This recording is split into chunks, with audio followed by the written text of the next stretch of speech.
Hi everyone, this is विपुल अग्रवाल, आपका educator. स्वागत करता हूं आपका साइंस एंड फन पर।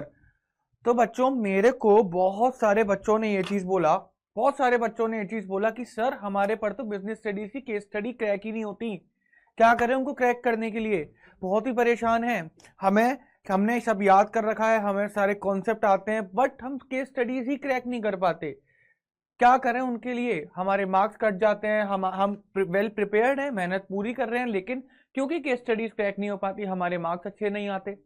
और सर अगर आज 11th क्लास में ऐसा हाल है तो 12th क्लास में तो ये बहुत ही ज्यादा रिस्की फैक्टर है।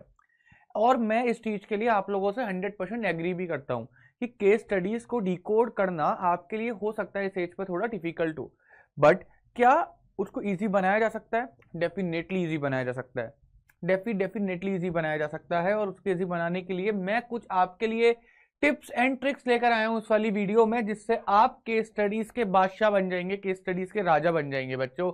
आइए फिर चलिए स्टार्ट करते हैं। और देखो, मैं बहुत ज्यादा कॉम्प्लिकेटेड प्रोसीजर नहीं रखने वाला। 2 स्टेप का प्रोसीजर होगा। तीसरा स्टेप यही होगा कि उन 2 स्टेप्स को कंसिस्टेंटली फॉलो करो।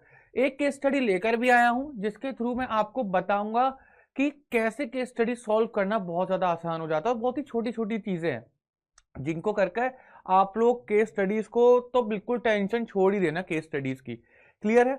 बट मैं एक अजम्पशन लेके चलता हूं। वो अजम्पशन मेरी ये है कि बच्चों, आप लोगों को कॉन्सेप्ट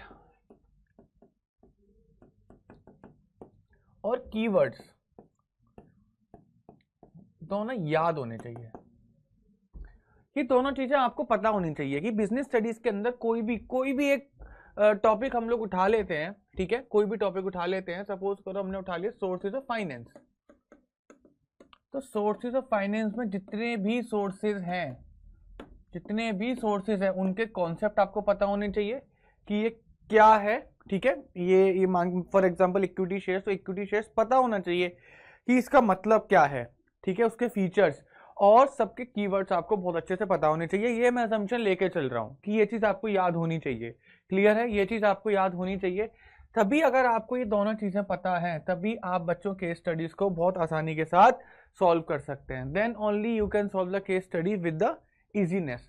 ओके, चलिए स्टार्ट करते हैं। फिर हमारा टॉपिक नंबर, जो हमारा स्टेप नंबर 1 बोल सकते हो, अप्रोच बोल सकते हो। क्या sir correct way to approach case study को अप्रोच करने का करेक्ट वे क्या है? और मैं यहाँ पे बोल सकता हूँ more than 95% of the students यहाँ पर मिस्टेक करते हैं। More than 95% of the students यहाँ पे मिस्टेक करते हैं। और यहाँ पे मिस्टेक करेंगे, यहाँ गलती करेंगे बेटा, वो टाइम वेस्ट करते हैं। और टाइम वेस्ट की वजह से वो थोड़े हड़बड़ा जाते हैं, उन्हें एंजाइटी होने लगती है, जिसकी वजह से अगर केस स्टडी सॉल्व हो भी सकती थी वो भी नहीं हो पाती। और करते भी हैं तो जल्दबाजी में गलत कर देते हैं। बस हमें इस मिस्टेक को फाइंड आउट करना है कि सबसे पहली मिस्टेक बच्चे क्या करते हैं। What is the fundamental mistake जो 95% से भी ज्यादा बच्चे करते हैं, और जो बाकी के 5% से कम जो बच्चे हैं ना, वो ठीक करते हैं उस चीज को। और that's why they score more than 95 marks और इवन 100 मार्क्स। ठीक है, तो क्या वो मिस्टेक है, क्या वो पहली मिस्टेक है जिसकी वजह से बच्चे करते हैं? बच्चे सबसे पहली जो मिस्टेक नंबर 1 जो बच्चे करते हैं वो क्या करते हैं? वो केस स्टडी को पहले रीड केस स्टडी फर्स्ट। सबसे बड़ी जो बच्चे गलती करते हैं वो ये करते हैं कि वो सबसे पहले केस स्टडी को ही पढ़ने बैठ जाते हैं। और ये सबसे बड़ी मिस्टेक है। ये आप सबसे बड़ा टाइम वेस्ट करते हो। इसकी वजह से आपको केस स्टडी दोबारा पढ़नी पड़ सकती है। जो बच्चे सबसे पहले केस स्टडी से ही पढ़ना स्टार्ट कर देते हैं, उनके पास कोई भी डायरेक्शन नहीं होता कि वो केस स्टडी पढ़ क्यों रहे हैं। मेरी बात ध्यान से सुनो, जब भी केस स्टडी पढ़ी जाती है वो किसी ना किसी पर्पस के लिए पढ़ी जाती है। उसको पढ़ने के पीछे कोई ना कोई पर्पस होता है। अगर आपके पास केस स्टडी पढ़ने का पर्पस नहीं है, डेफिनेटली आप पेपर में केस स्टडी गलत कर आएंगे। पर्पस। लेकिन जब आप पहली बार केस स्टडी पढ़ते हैं, आपको पता ही नहीं है कि आप केस स्टडी क्यों पढ़ रहे हो, क्या ढूंढ रहे हो उस लाइनों के अंदर, वो 4 लाइन आपको 400 लाइन के बराबर लगेंगी, आपका दिमाग घूम जाएगा, आप कंफ्यूज हो जाओगे, एंजाइटी आ रहेगी, टाइम वेस्ट करोगे, जिसकी वजह से आप पेपर में गलतियां कर कर आते हो। पहली चीज, टू फाइंड द पर्पस। पहली मिस्टेक तो यही है जो बच्चे अप्रोच करते हैं कि पहले केस स्टडी पढ़ना स्टार्ट कर देते हैं। हम कहते हैं ये तो बहुत बड़ी गलती है, इसको तो ध्यान में ही नहीं रखना। पर्पस पता होना चाहिए, केस स्टडी हम लोग पढ़ क्यों रहे हैं, क्या ढूंढ रहे हैं उस केस स्टडी के अंदर, और उस जो सोल्यूशन है इस मिस्टेक का, वो सोल्यूशन ये है, always read question first. Always read questions. सबसे पहले क्वेश्चंस पढ़िए, सबसे पहले क्वेश्चंस पढ़िए। क्या सर, क्या मजाक कर रहे हो? क्वेश्चन पढ़ के क्या होगा? क्वेश्चन पढ़ के ही तो पता लगेगा कि आपको केस स्टडी के अंदर ढूंढना क्या है। अभी एग्जांपल दूंगा। क्वेश्चन आपकी हेल्प करेगा कि क्वेश्चन दिया किस टॉपिक के ऊपर है, वो हेल्प करेगा क्वेश्चन आपकी। मान के चलो एक केस स्टडी दे दी है, 5 लाइन की केस स्टडी, उसके अंदर आपसे कोई टॉपिक पूछ रहा है, जैसे सोर्सेज ऑफ फाइनेंस में आपसे पूछ लिया, उसी के एग्जांपल मैं आपको दूंगा कि सोर्सेज ऑफ फाइनेंस वाले चैप्टर में आपसे ये पूछ लिया कि कौन से सोर्स की बात इस केस स्टडी में करी जा रही है। ये क्वेश्चन है, which source of finance is being asked above. इस तरीके से आपसे क्वेश्चन पूछ लिया, आपको पता लग गया उस क्वेश्चन को पढ़ते ही कि ये जो क्वेश्चन है वो किस चैप्टर में से आया है, उस चैप्टर में कौन सा टॉपिक पूछा जा रहा है। तो यार मेरे को बताओ, अब दोनों चीज में डिफरेंस देखना। अगर आपने पहले केस स्टडी पढ़ना स्टार्ट करी होगी, आपको पता ही नहीं है कि ये केस स्टडी कौन से चैप्टर की है, कौन से टॉपिक की है, नहीं, आपके दिमाग में उस केस स्टडी को पढ़ते टाइम पर पूरी बिजनेस स्टडीज चल रही होगी, पूरे के पूरे 10 चैप्टर चल रहे होंगे। लेकिन अगर आपने पहले क्वेश्चन पढ़ लिया, वहां पर आपको तुरंत समझ में आ जाएगा, तुरंत ही समझ में आ जाएगा, अच्छा इस चैप्टर के इस वाले टॉपिक की बात चल रही है, और बस आपको एक छोटे से टॉपिक को अपने दिमाग में लेके चलना है कि इन 5-7 चीजों में से कोई एक चीज ये पूछ रहा है, उसको आपका माइंड ऑटोमेटिकली रिवाइज करना स्टार्ट कर देगा, अगर आप घर से मेहनत कर कर आए हैं तो वहां पर आप खुद प्रोबेबिलिटी देखो कि जहां आपका दिमाग पूरी बिजनेस स्टडीज के ऊपर था कि क्या पूछ सकता है, वहां पर कितना छोटा सा एक टॉपिक रह गया। मैं कहता हूं पूरी बिजनेस स्टडीज के अंदर ऑन एन एवरेज एक चैप्टर में 10 टॉपिक होंगे। 100 टॉपिक्स में से आपका दिमाग सिर्फ और सिर्फ एक टॉपिक के ऊपर चलेगा। आपके दिमाग के लिए खाली 1% कंटेंट रिवाइज करने, 1% कंटेंट बचा जो उसको रिवाइज करना है उस 1 मिनट के अंदर अंदर।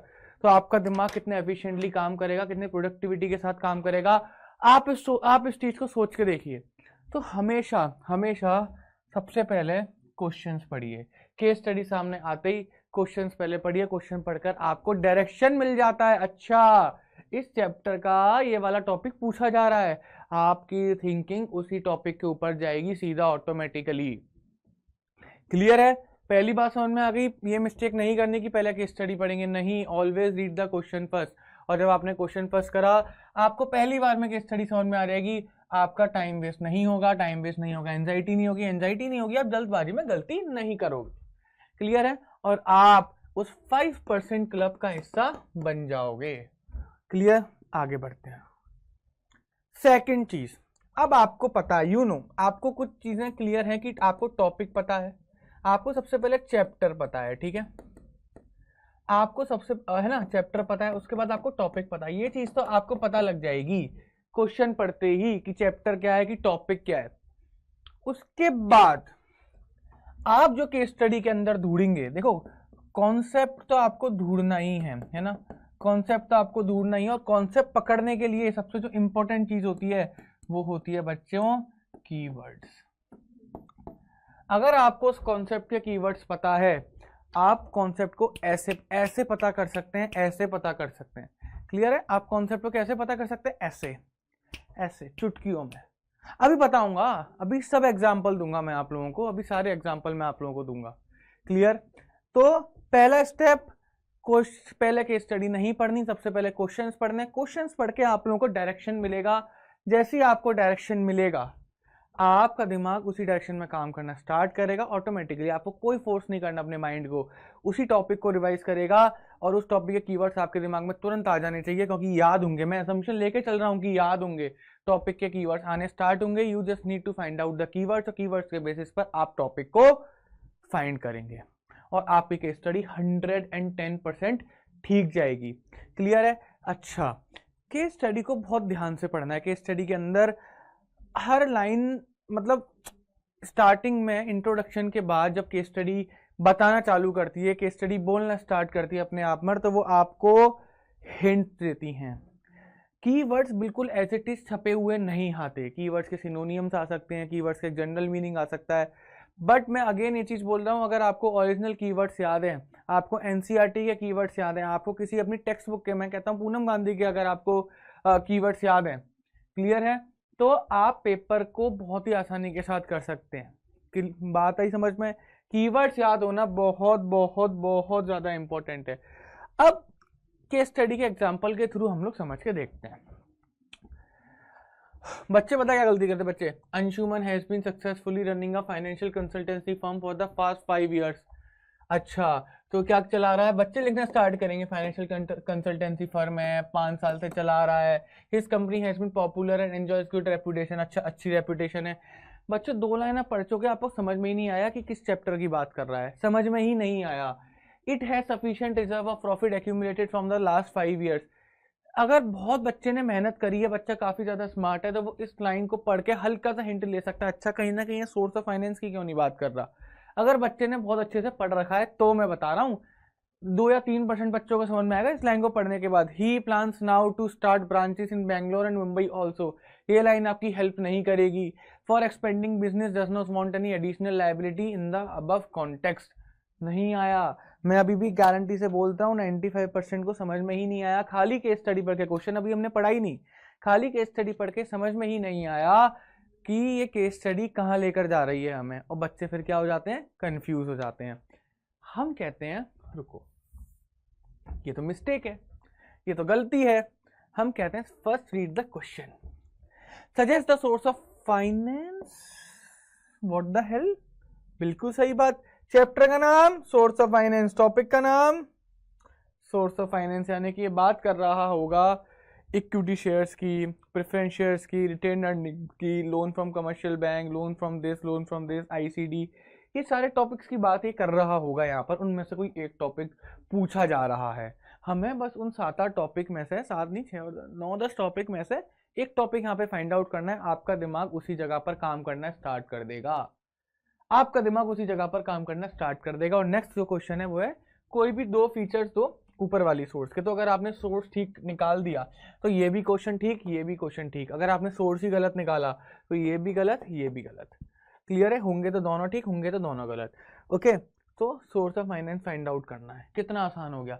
मेरे को 5 लाइन पढ़ के ऊपर की समझ में आया ही नहीं कि फाइंड आउट क्या करना है, लेकिन जब मैंने नीचे एक क्वेश्चन की 1 लाइन पढ़ी, मैं तुरंत समझ गया मुझे फाइंड आउट क्या करना है। डायरेक्शन मिल गई माइंड को, माइंड को डायरेक्शन मिल गई। माइंड कहाँ पर अपने आप काम करना स्टार्ट करेगा?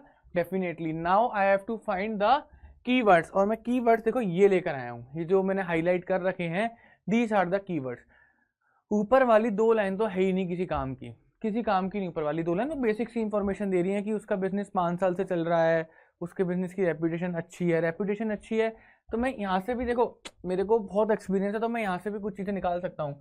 गुड रेपुटेशन का मतलब जो बिजनेस होगा डेफिनेटली प्रॉफिट मेकिंग होगा।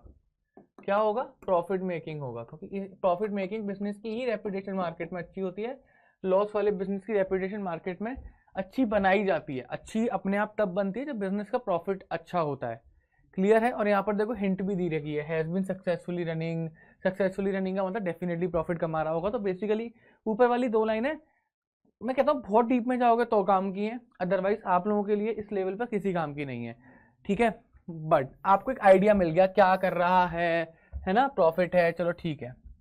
अब इट हैज, देखो कीवर्ड स्टार्ट, अब यहां से इंफॉर्मेशन ये बोल रहा है उसके पास सफिशिएंट रिजर्व है प्रॉफिट के, एक्यूमुलेटेड या फ्रॉम द लास्ट 5 years, यानी कि पिछले 5 साल के उसको जो प्रॉफिट हुए हैं वो उसने इकट्ठे करके रख रखे हैं, वो उसने इकट्ठे करके रख रखे हैं। बात आई समझ में? वो प्रॉफिट्स उसने इकट्ठे करके रखे हुए हैं। पहली बात, हिंट मिली बेटा, हिंट मिली। ठीक है, कहाँ क्या मिली? हिंट मिली, अभी बताऊंगा। ठीक है, प्रॉफिट इकट्ठा करके रखा हुआ है, प्रॉफिट इकट्ठा करके रखा हुआ है।